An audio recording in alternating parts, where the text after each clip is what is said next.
First presenter is Dr. Catz from the Scripps Research Institute, who did not make the longest trip of our presenters to be here today in San Diego. Lucky guy. He has dedicated a good portion of his career in the cystinosis research realm, specifically in molecular and experimental medicine. He's also on the scientific review board that Nancy spoke of earlier, and that's a big, another big volunteer commitment of his time to our community. So with that, I will hand it over to Dr. Catz, who's going to talk about translational approaches for cystinosis, new targets, new hope.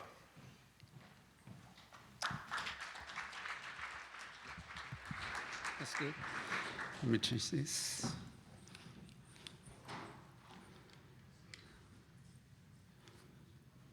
Excellent.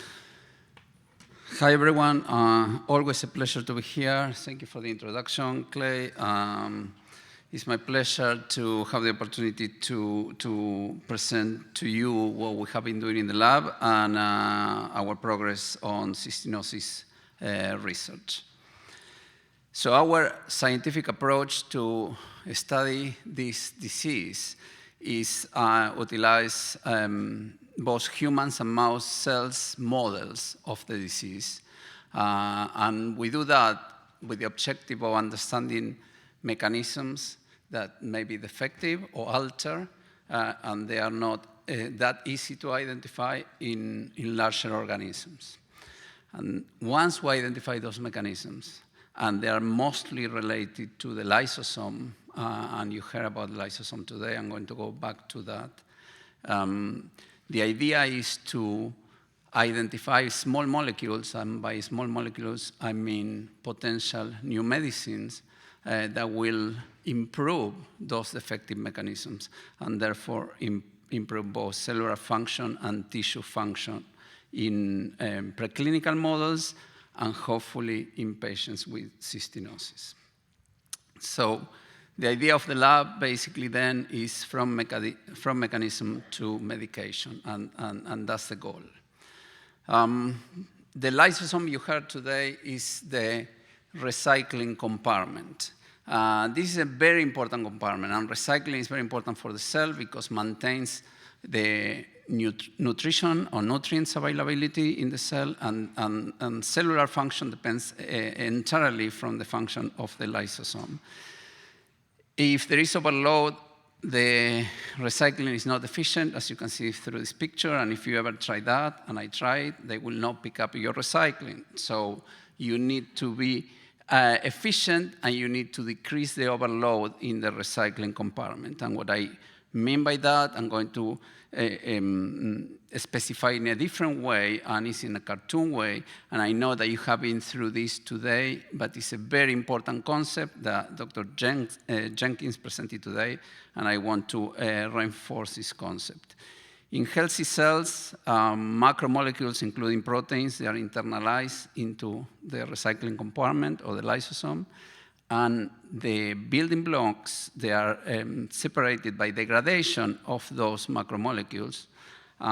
Those building blocks, they are then reutilized by the cell to synthesize more macromolecules. As I said before, this process conserves energy, conserves nutrients, and is very efficient and is very important.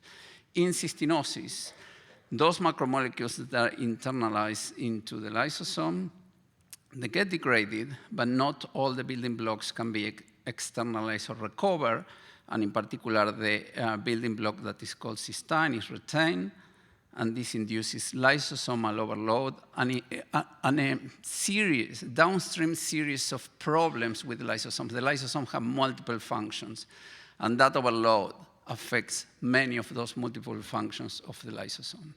So we are studying those functions, and one of those functions is called autophagy, or basically is a process of self-degradation, but it's also important for the maintenance of cell functionality.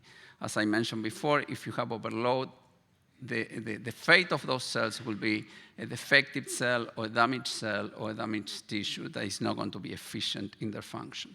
So while studying this mechanism on the lysosomes, and now the lysosome is represented here by this orange circle, we detected that a very important protein that is called LAMP2A, that is normally localized in this membrane, it was decreased in cystinosis. So in cystinosis, what I'm saying is the cystinosine, that is a transporter for cystine, is absent. And this leads to the accumulation of cystine in the lysosome. But in addition to that, and when I did this, the green protein is decreased in the lysosome. And this leads to the accumulation of oxidized proteins outside the lysosome. But these oxidized proteins are no longer functional because they cannot be recycled and they basically deteriorate with time. So the whole cellular system becomes inefficient. Cysteamine is a very effective drug, as you know, and decreases lysosomal overload, but it cannot deal with the absence of LAMP2A or with the excess of oxidized proteins in the cytosol. So how do we know this? We do a series of experiments in which we literally can measure the amount of cystine in these lysosomes. Now the lysosome is represented by this circle.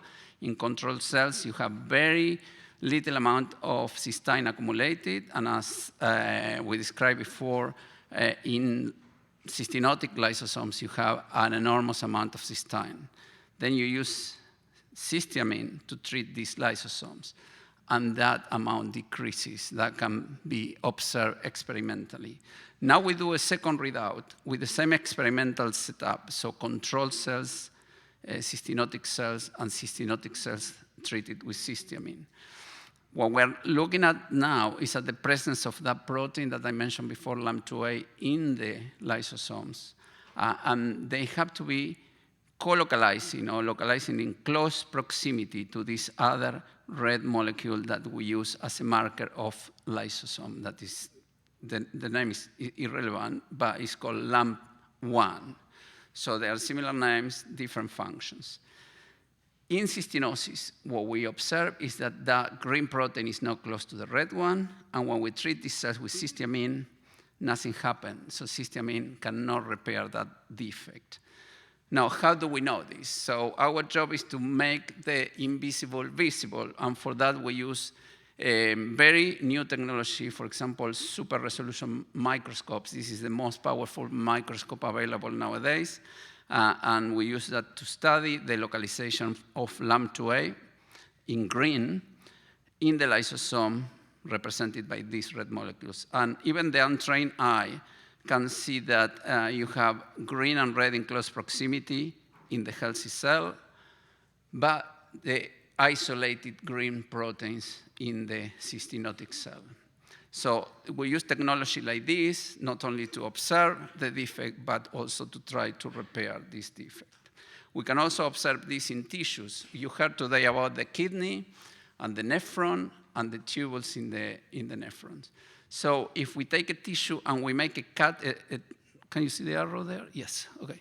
If you make a cut at the level of these tubes, what you will visualize is a tube as if you have it, if you're looking at the tube from the top. So basically the whole of the tube. And this is what you see here, multiple tubes in the kidney. And you can see that they are decorated by this pink protein that is called megalin. That is very important. I'm going to go back to that. And also, in this particular experiment, we look at the localization of LAMP2A. And if you compare this image with this image, you can see that two things happen. And they are schematically represented here. Megalin is decreased, what is problematic.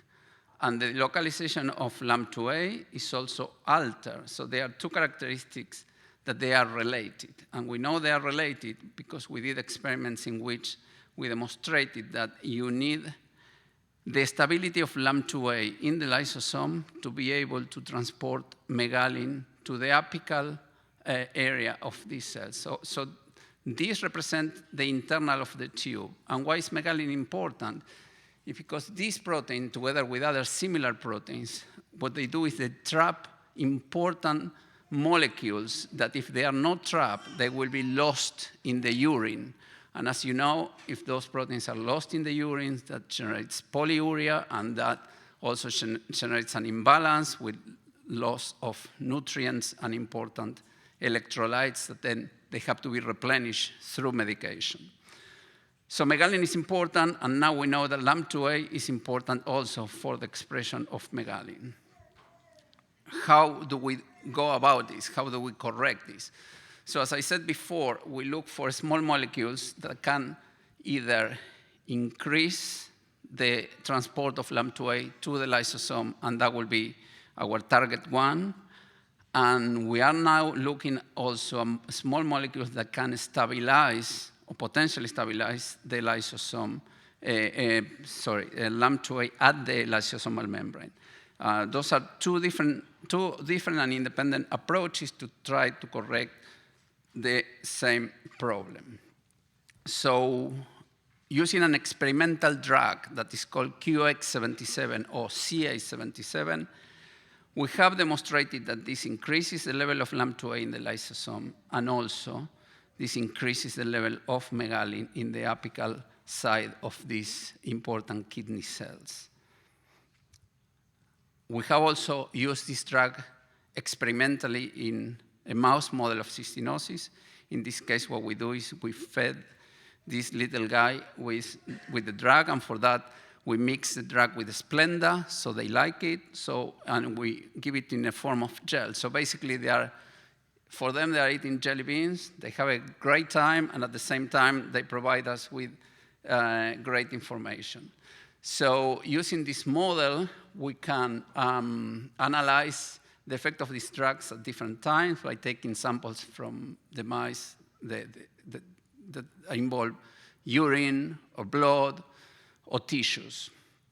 So then we do a certain analysis with those materials. For example, we look at the effect of the drug on the accumulation of cystine. And as I mentioned before, correcting this process does not really correct what happened with the lysosomal overload, or basically with the amount of cystine in those lysosomes.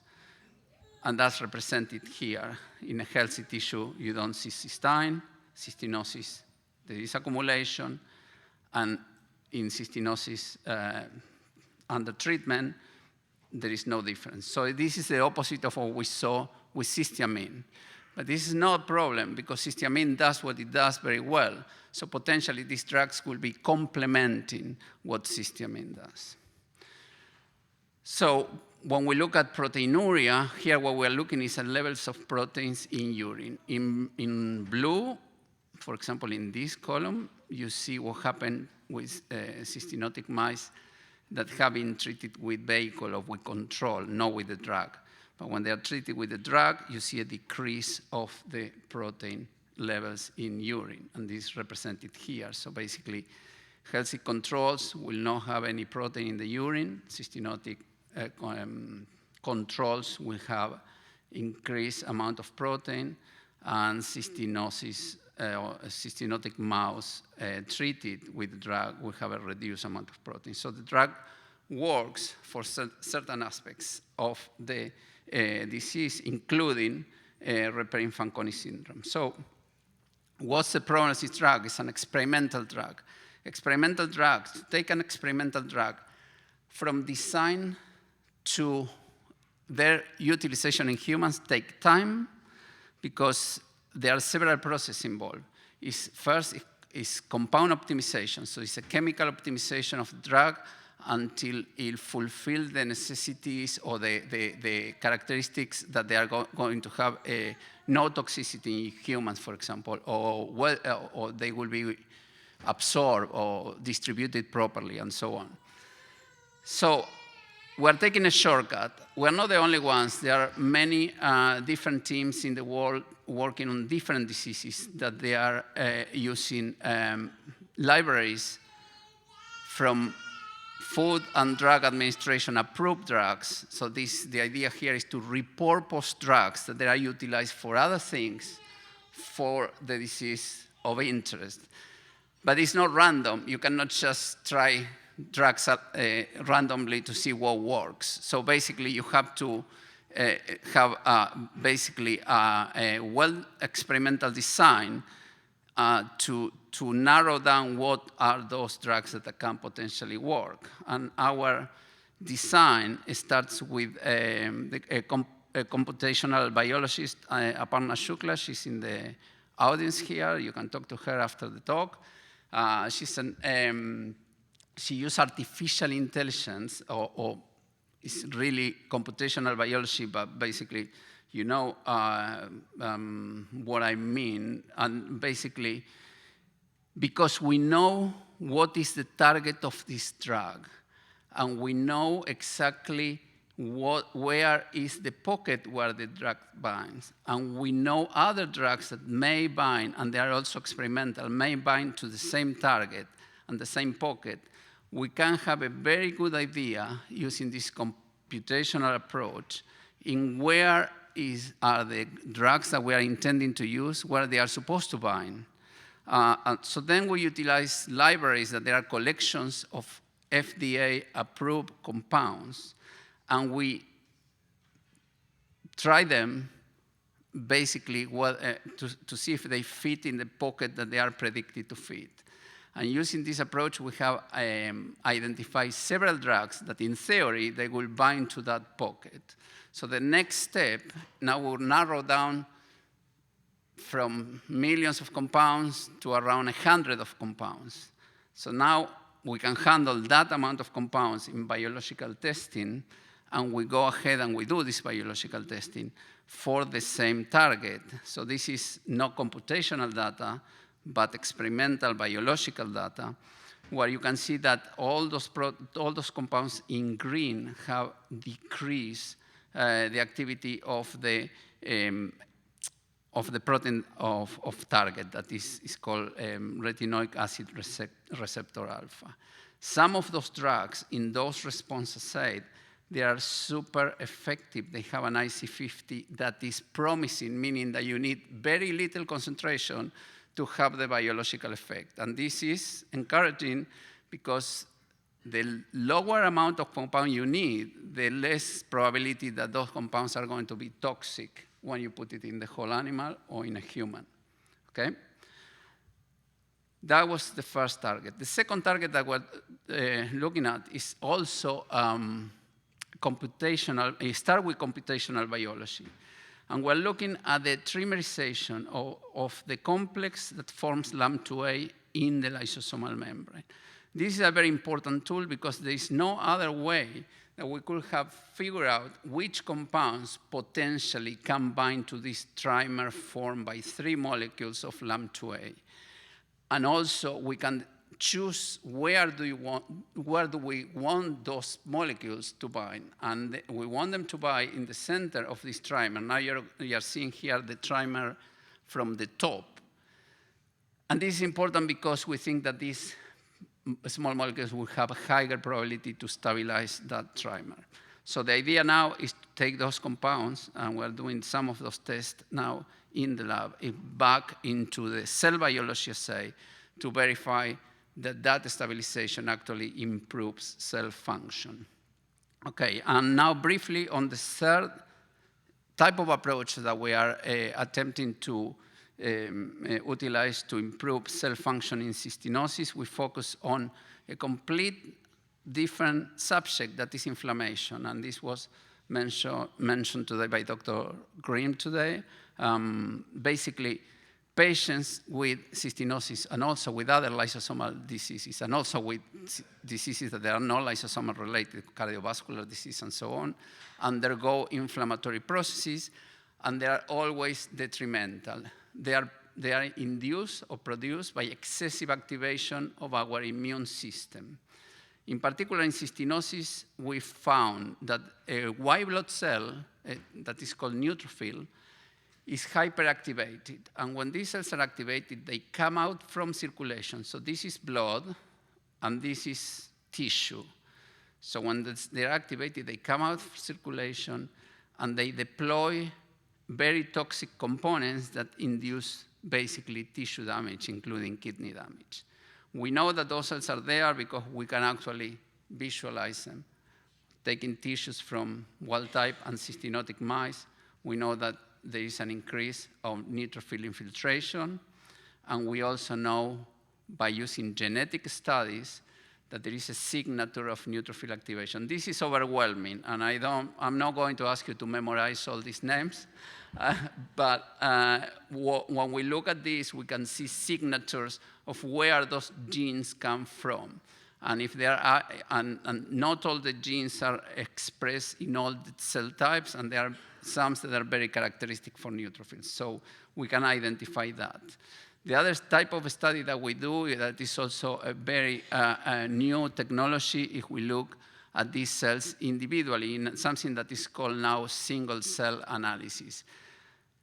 Neutrophils, or any white blood cells for the matter, can look very, very similar. But when you look in detail, and in here each dot represents one individual cell, and the characteristics that we're looking at is, for example, several parameters of expression of different proteins. They can give you different type of groups of cells that they may or may not have different impact on inflammation. But because we know the characteristic of some of those components, for example, CXCR4 is a highly pro-inflammatory receptor. We know that those cells that express CXCR4 in the group 1C, they are going to be highly pro-inflammatory. And when we look at 1C, we see that that group is increased in cystinosis. This can give us clue also on how to stop those cells being pro-inflammatory, because you can use compounds that inhibit CXCR4, or you can use antibodies that downregulate CXCR4. So all this information is very valuable to then design an educated manner to basically reduce this inflammation.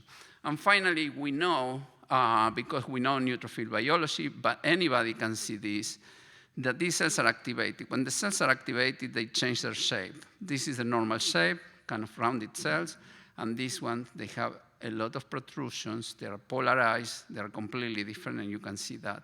But you can also see that the components that are highly toxic, they are almost leaving these cells. So we know that they are being secreted at high amounts in cystinotic, in circulation and in tissues.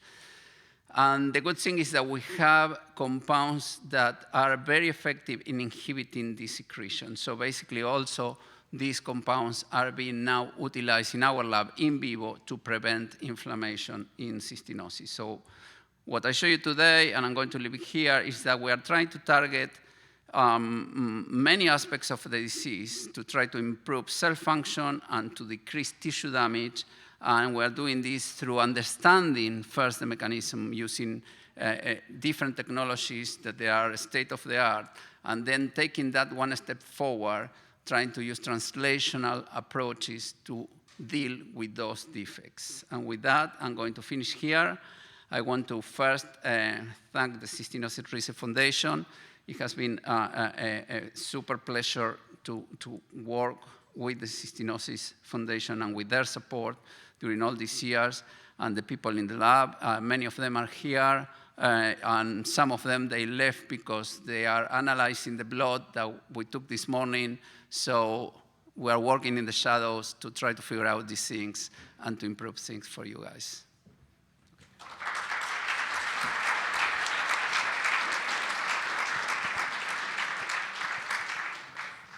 Thank you, Dr. Catz, so much for that presentation. We have time for one quick question before we go to our next presenter.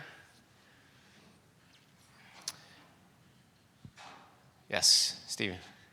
So when you looked at the library of drugs for analogs to the CA77, did you find targets that are already FDA approved?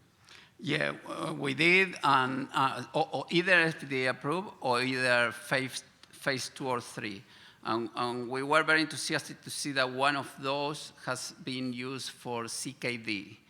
I mean, we have to dig in to see how successful it was, but that took our attention, and we're thinking, oh, maybe we're on the right track. Yeah. All right, Dr. Catz, thanks so much.